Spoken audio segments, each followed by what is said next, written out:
Ecclésiaste chapitre 9, versets 13 à 16. J'ai aussi vu sous le soleil ce trait d'une sagesse qui m'a paru grande. Il y avait une petite ville avec peu d'hommes dans son sein. Un roi puissant marcha sur elle, l'investit et éleva contre elle de grandes forts. Il s'y trouvait un homme pauvre et sage qui sauva la ville par sa sagesse. Et personne ne s'est souvenu de ce temps pauvre. Et j'ai dit, la sagesse vaut mieux que la force. Cependant, la sagesse du pauvre est méprisée et ses paroles ne sont pas écoutées. Amen. Amen. La crainte de Dieu, c'est le commencement de la sagesse. Où est-ce que c'est écrit que la sagesse n'utiliserait jamais la foi? C'est pas écrit. Parce que la sagesse, c'est par chaque situation à la sagesse qu'on va utiliser. Voilà.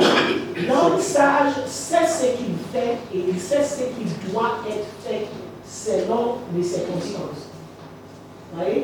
Et c'est pour ça que la Bible dit, tu vois, l'homme sage, il est un homme spirituel. La Bible dit qu'un homme spirituel, tu ne sais pas d'où il vient, tu ne sais pas où il va. Tu ne veux pas prédire qu'il va faire comme ça, il va faire comme ça. Tu ne connais pas. Et on l'a vu par rapport au roi David. Dans cette situation, Dieu dit fait comme ça. Dans la même situation, mais parce que l'ennemi est différent, Dieu dit non, tu n'utilises pas ça comme ça, tu vas faire comme ça. Tu vois? Donc, l'homme sage n'est pas figé. La situation détermine sa sagesse. Ah, excusez-moi, je vais utiliser un petit quelque chose. Regardez les souris à la maison. Oh, quoi fait? Il va marcher ici tous les jours. Il a son chemin, il va marcher. Les jours où tu mets quelque chose qui est différent là, il va plus passer là-bas. Il va utiliser un autre chemin. Tu vois ce que je veux dire? C'est la sagesse. La sagesse, c'est pas figé. Si tu as la sagesse et tu n'as pas la patience, ça ne peut pas marcher. À ce moment-là, tu n'es même pas sage. Parce que sagesse sans patience, ça ne peut pas marcher. Voilà. Et parfois, le silence est plus fort que le bruit. En fait, comme je dis, chaque situation a